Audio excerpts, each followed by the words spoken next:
नमस्कार रीडर्स, सारांश book blog में आप सबका स्वागत है। आज की किताब का नाम है बागी बलिया। आज हम देखेंगे इसका रिव्यू और सारांश। आइए तो देखते हैं इसके रिव्यू में क्या है। हमने सत्यव्यास द्वारा लिखित 84 पढ़ी। किताब हमें इतनी अच्छी लगी कि हमने उनकी लिखी और भी किताबें पढ़ने का फैसला किया।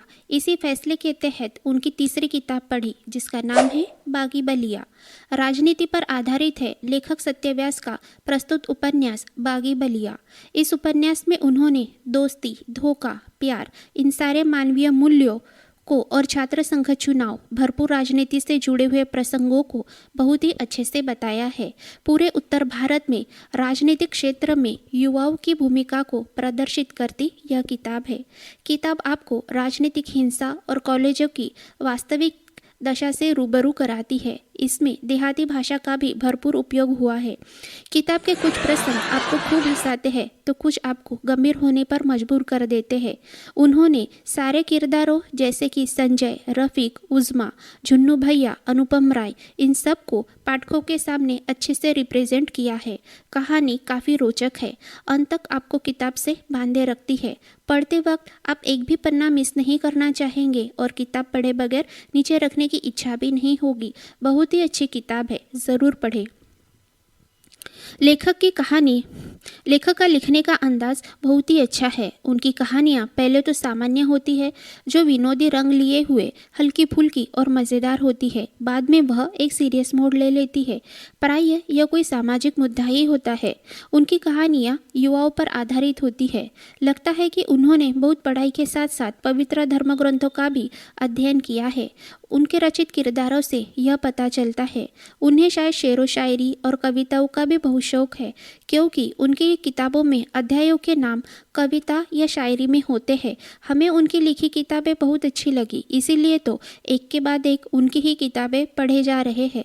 लेखक सत्यव्यास जी आज के युवाओं को बहुत अच्छे से रिप्रेजेंट करते हैं। किताब की कहानी कॉलेजों में होने वाले चुनावों पर आधारित है। चुनाव राजनीति का एक अंग है। यही राजनीति संजय और रफीक के जिंदगी का बहुत कुछ छीन लेती है। यह दोनों ईमानदारी से चुनाव लड़ते हैं, मगर इनके दुश्मन इनकी हर एक चाल पर और प्यादे पर अपनी नज़र रखते हैं। वह इन्हीं के प्यादों को चलकर ऐसी बिसात बिछाते हैं कि दोनों दोस्तों की जिंदगी बर्बाद हो जाती है। फिर भी यह दोनों अपनी बची खुची हिम्मत बटोर कर चुनाव लड़ते हैं, पर अब की बार दोनों मित्रों का कार्यक्षेत्र अलग अलग है। यह सब होता है डाक साहब की वजह से, जो हमेशा एक ही ऐतिहासिक कहानी को बार बार दोहराते रहते हैं। लोग उन्हें पागल समझकर छोड़ देते हैं, लेकिन जब इनकी कही बातें संजय को समझ में आती है तो वह हारी हुई बाजी जीत जाता है। इस अप्रतिम किताब के लेखक है सत्यव्यास, प्रकाशक है हिंदी युग्म, पृष्ठ संख्या है 187, उपलब्ध है अमेज़ॉन पर। आइए इसी के साथ देखते हैं इसका सारांश। उसके पहले अगर आपने हमारे चैनल को सब्सक्राइब नहीं किया है तो कर लीजिए और नोटिफिकेशन बेल को भी ऑन कर दीजिए, ताकि हमारे आने वाली वीडियो की जानकारी सबसे पहले आपको मिल सके। वीडियो अगर अच्छे लगते हैं तो लाइक और शेयर भी ज़रूर कीजिए। यहाँ हम आपके लिए लेकर आते हैं नेशनल और इंटरनेशनल बुक रिव्यूज़ और समरीज हिंदी में, तो जुड़े रहिए सारांश बुक ब्लॉग के साथ। आइए देखते हैं इसका सारांश। संजय और रफीक बलिया शहर में रहते हैं। बलिया शहर जिसकी रग रग में राजनीति बसी हुई है। बलिया एक शहर ही नहीं बल्कि एक चरित्र के जैसे उपस्थित है। संजय और रफीक के घरों में पहले मित्रता थी। देश में हुए विस्फोटों ने दोनों के घरों और लोगों को एक दूसरे से दूर कर दिया। संजय और रफीक पर इसका कोई प्रभाव नहीं पड़ा। मजहब उनकी दोस्ती के आड़े कभी नहीं आया। उनकी मित्रता वक्त के साथ और गहरी होती चली गई। संजय एक गंभीर इंसान है तो रफीक एक मस्तमौला व्यक्ति है। संजय अपना पॉलिटिकल करियर शुरू करने के लिए कॉलेज का चुनाव लड़कर छात्र संघ अध्यक्ष बनना चाहता है। इसमें रफीक उसका पूरा सहयोग देता है। कॉलेज का चुनाव जीतने के लिए उन्हें ज़रूरत है उन्हीं के क्षेत्र के विधायक झुन्नू भैया के समर्थन की, क्योंकि उनके समर्थन के बगैर कोई चुनाव नहीं जीत सकता। इसलिए उनका समर्थन पाने के लिए संजय और रफीक उनके पास जाते हैं। इस साल वह अनुपम राय को अपना समर्थन दे रहा है, इसलिए वह संजय को अपना नाम पीछे लेने के लिए कहता है। इस बात पर रफीक के साथ उसकी कहासुनी हो जाती है, पर वह विधायक है, इनसे ऊंचे पद वाला। वह इन दोनों का अपमान करता है। अपमान का घूंट पीकर दोनों वापस आते हैं। इस दौरान रफ़ीक की मुलाकात उसी की कॉलेज में पढ़ने वाली उज़्मा से होती है। उज़्मा संजय और रफ़ीक की बहन ज्योति की क्लास में पढ़ती है। दोनों पक्की सहेलियाँ हैं। एक ऐतिहासिक कहानी जिसे डॉक्टर साहब वक्त वक्त पर दोहराते रहते हैं, जो संजय और रफ़ीक के जीवन पर सटीकता से बैठती है। इसी कहानी के तहत जब दिल्ली के बादशाह कमज़ोर होने लगे, तब दिल्ली की कमान मराठों ने अपने हाथ में ली।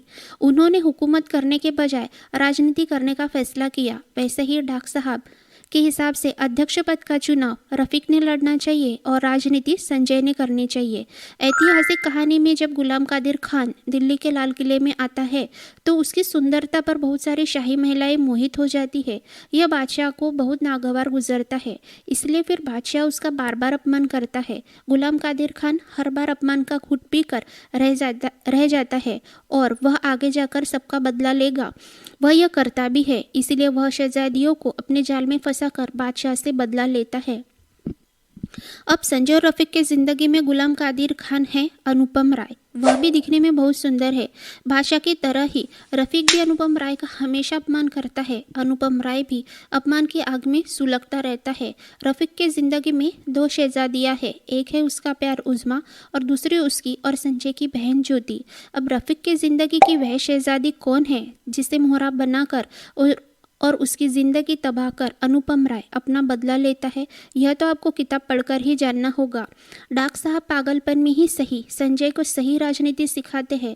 राजनीति के चक्कर में अनुपम राय उज़्मा के नाबालिग भाई के हाथों रफ़ीक के मित्र की हत्या भी करवा देता है। खैर, इन सब के बावजूद रफ़ीक चुनाव जीत जाता है, क्योंकि अभी बाजी पलट चुकी है।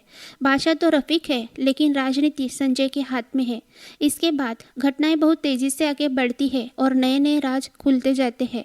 अब आपको पढ़कर यह भी जानना होगा कि क्या अनुपम राय के साथ भी वही होता है जो महादजी शिंदे गुलाम कादिर खान के साथ करते हैं। अनुपम राय का इन सारे कुकर्मों के साथ देने वाले झुन्नू भैया का क्या होता है? जैसे गुलाम कादिर खान को शैतान कुत्ता गायब करता है, वैसे ही अनुपम राय को गायब करने वाली गाड़ी में कौन बैठा है? अनुपम राय उस गाड़ी में जिंदा है या मुर्दा? कहानी का अंत ऐसा है जो किताब पढ़ने के बाद भी बहुत देर तक आपको सोचने के लिए मजबूर कर देगा। बहुत ही बढ़िया किताब, ज़रूर पढ़िए। मिलते हैं और एक नई किताब के साथ। तब तक के लिए धन्यवाद।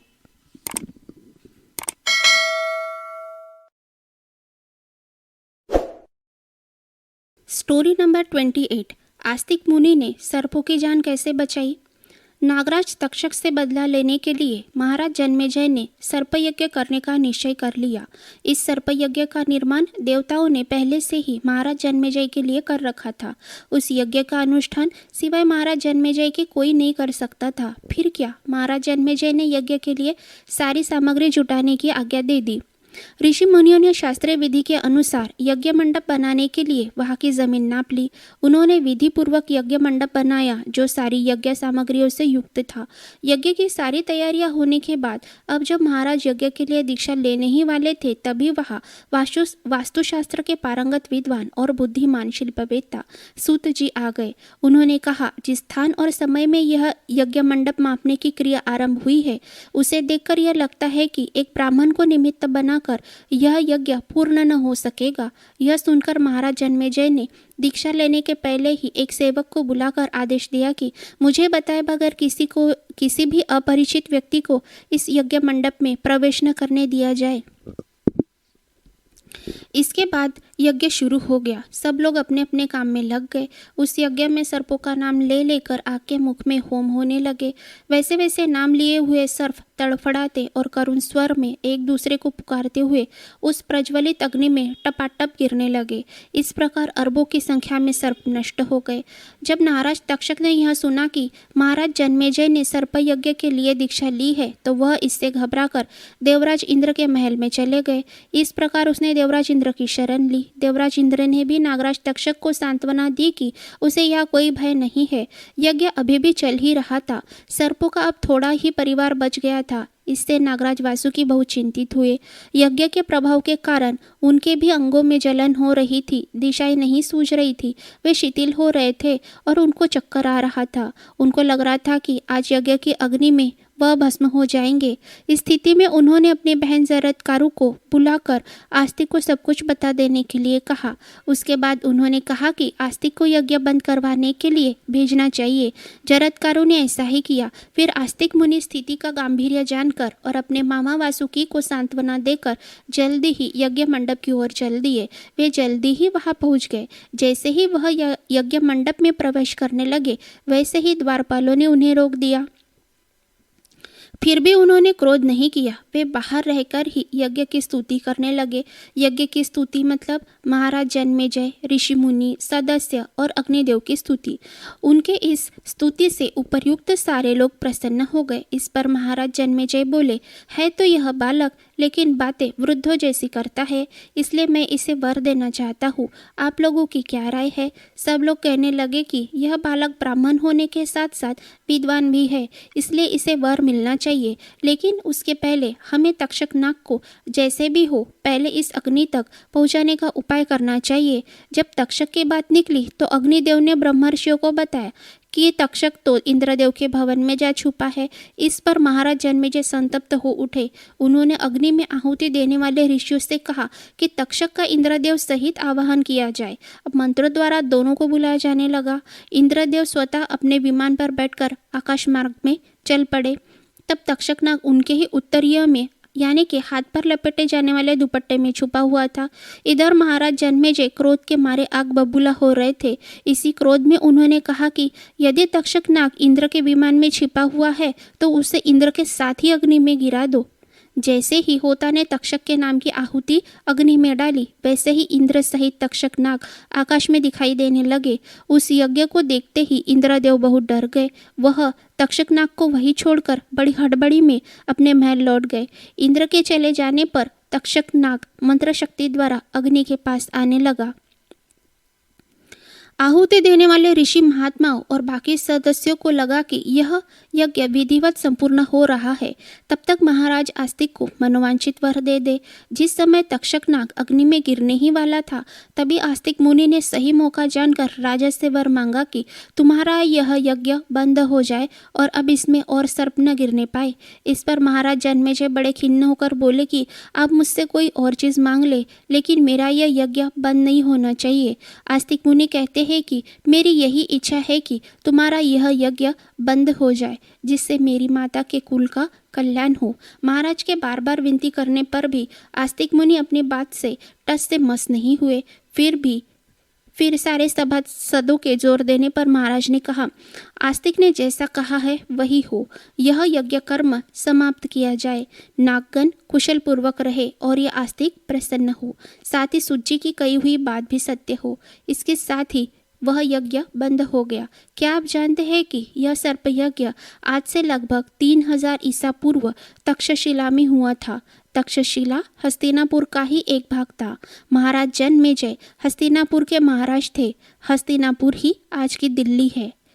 इसके बाद की कहानी अगले वीडियो में सुनाएंगे। तब तक पढ़ते रहिए, खुशहाल रहिए। धन्यवाद।